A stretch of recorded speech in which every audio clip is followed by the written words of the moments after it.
Hey guys, welcome back to the channel. It's Warrington Pattern Journal, and today I have something a little different for you guys.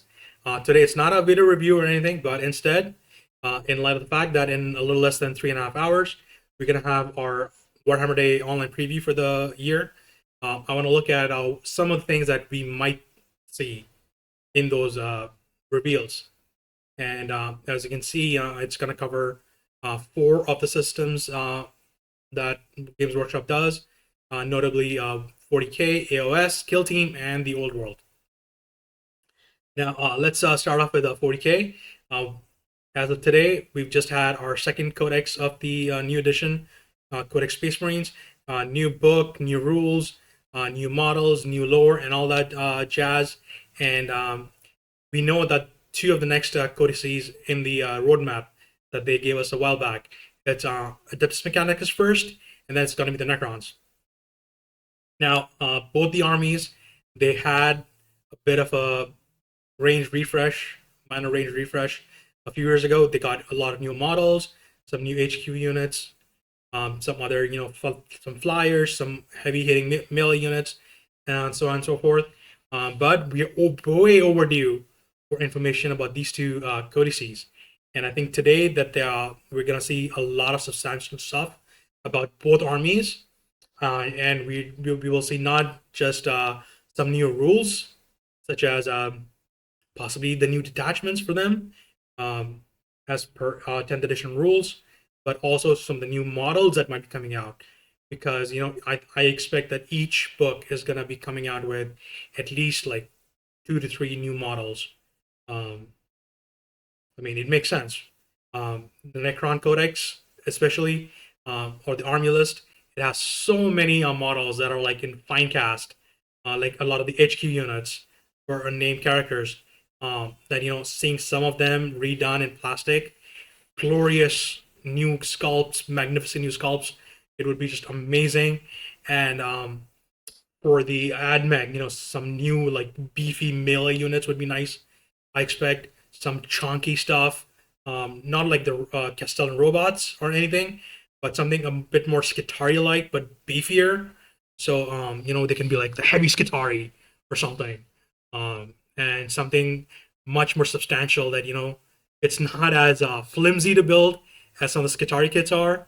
And they are, as I said, they're chunkier. They have good melee, and you know easier to complete your 1,500 point or 2,000 point list, because the army, a lot of the units in the army are so cheap that when you want to set everything together to make play a game, you need a lot of models. And AdMech is not an army I think that should lead uh, towards skew towards being horde. Should be a little bit more elite, you know. And the Necrons, uh, the ninth edition stuff was so good. Scorpic destroyers and the heavy destroyers that we got, and all of those new kits that were just amazing. I've built a few of them from the Indomitus derivative kits, and like it's been a great time. Um, I think especially they should be focusing on characters. There's a lot of talk going on in the community um, about which characters it might be, whether it's going to be related to some of the recent lore that's come out or not. Uh, Oricon, Trezen, um, something like that. So, I mean, it's all up in the air. We can only speculate, but I would expect that we're gonna see some substantial stuff that's gonna hold us over for like the next 2 to 3 months of hobby for news to come out. Because of course, GW has to space everything out. They have so many systems, and Old World has to have its big release very soon. Which speaking of, the Knights of Britannia are going to be one of the launch factions. We've seen a little bit of, excuse me, they've shared a little bit of what is coming down the pipeline, but I would expect to see some concrete details about when the launch is going to be, and full detail on what all the factions are going to be like, and how many new kits we can expect. Because one of the just one second, guys. Excuse me. So one of the most raging discussions in the community right now is how much resin is there going to be?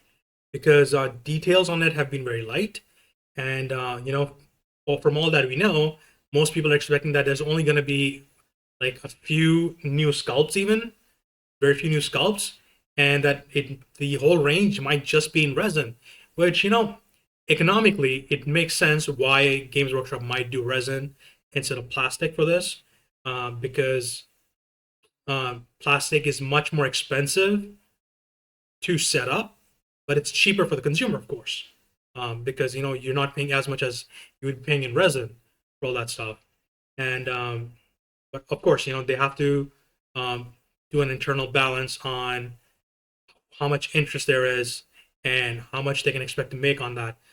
Speaking of which, there was a podcast I listened to a while back, which was on the Painting Phase channel.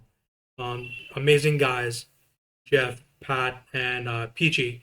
They talked to a former GW employee who worked in like product design and all that stuff, and he was talking about how Games Workshop approaches every single new product, whether it has to do with like new armies or new products for hobbying and whatnot, and they have a certain amount, they have a certain margin of what they expect to make, and if whatever they theorize, if it's not going to make at minimum that, they're not going to bother with it.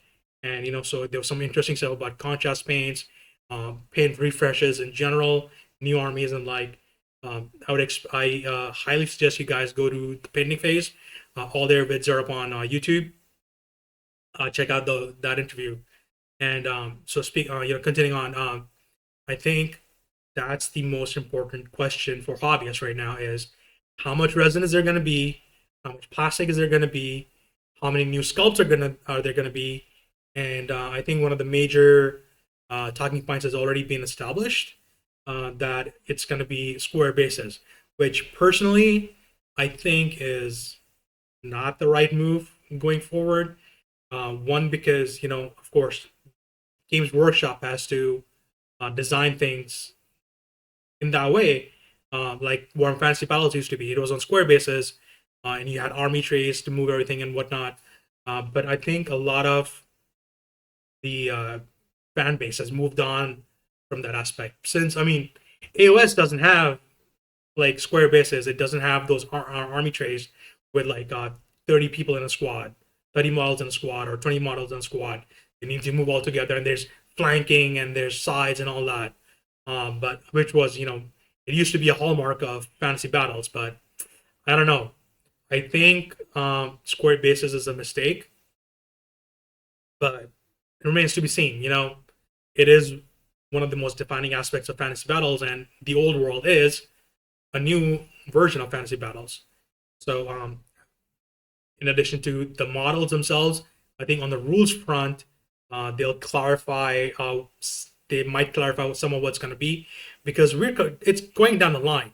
GW has had so many issues, or challenges recently with warehousing all their inventory and distribution and deliveries and stuff. So I mean, things have been pushed down the line, more specifically the old world, among other things. So people are hungry for more news, and it's just like, just give us more, Games Workshop. Just give us more, and hopefully today, a lot of these questions are going to be answered because people are hungry for this news.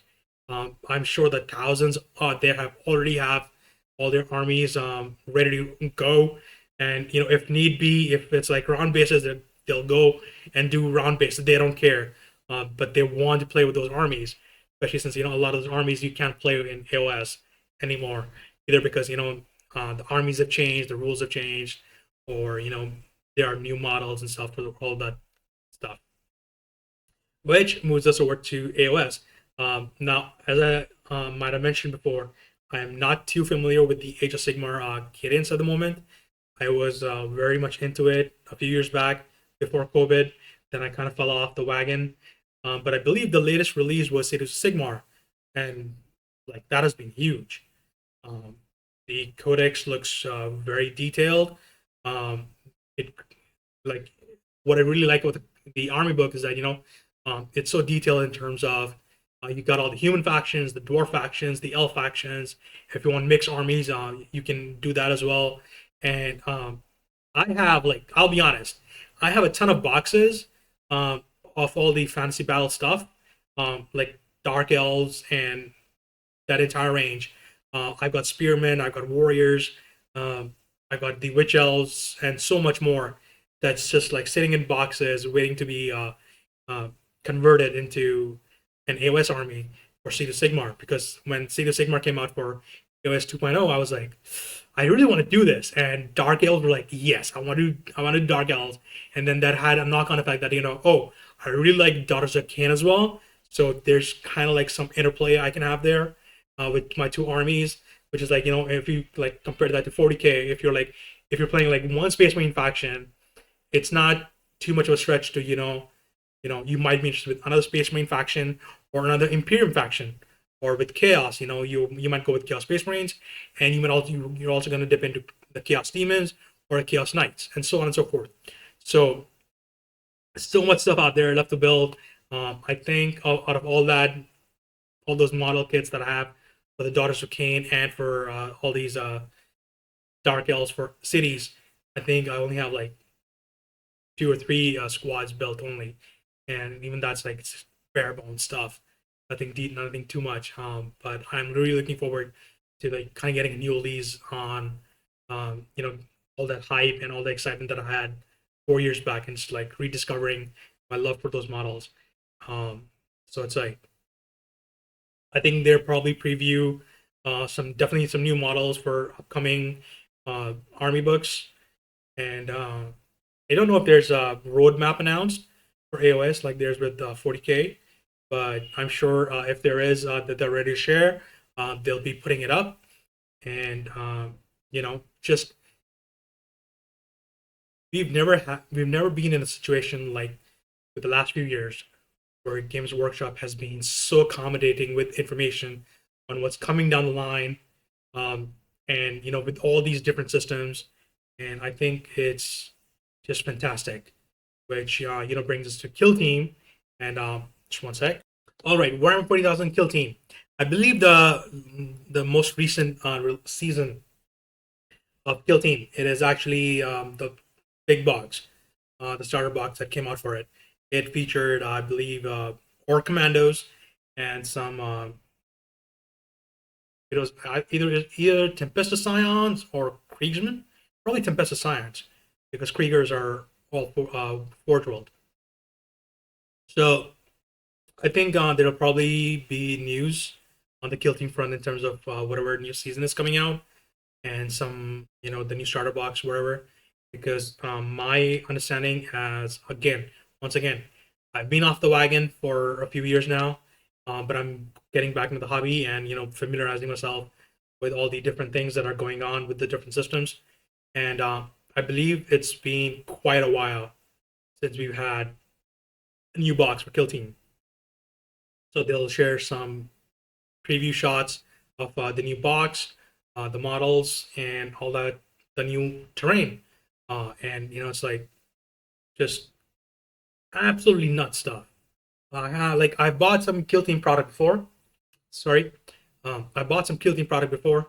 But there's a way to supplement my 40k armies, and I'm not someone who's deeply into Kill Team directly, but I feel that Kill Team is, regardless of my excitement, I think Kill Team is one of the most exciting ways to play 40k, because it allows you to, for people who don't like to build and paint a lot of models and they want to have just like nice small armies that they spend a lot of time on, Kill Team is the way to go, because you can focus on just like no more than 10 models, and probably as few as like 4 or 5 models, and you can just go absolutely crazy with your conversions, your kit bashes, even like a little sculpting, what have you.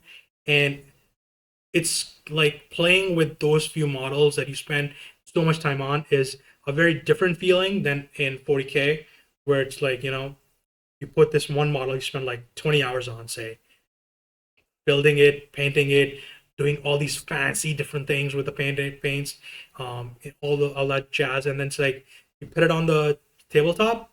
Turn one, you're not the active player. The model gets blown off. And it's like,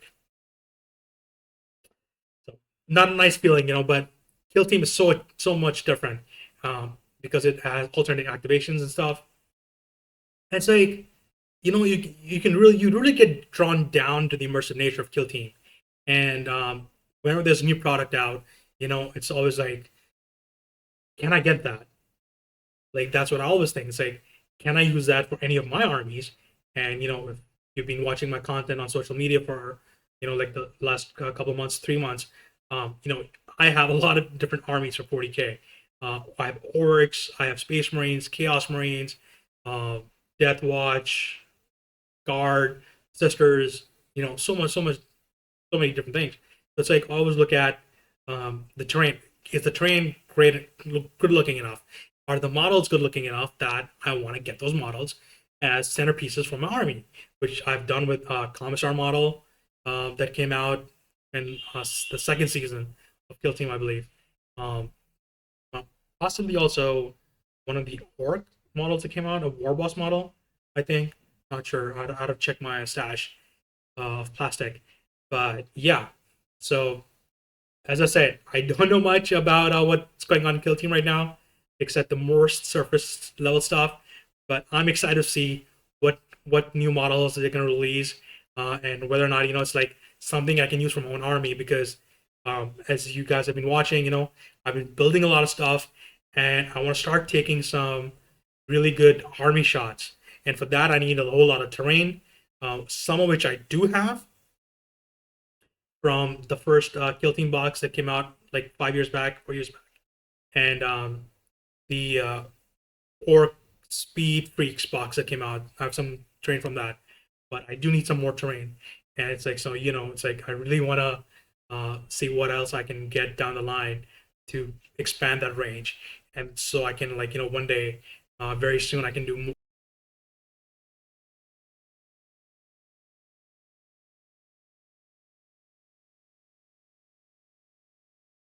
So yeah, anyways, that's all me today for you guys.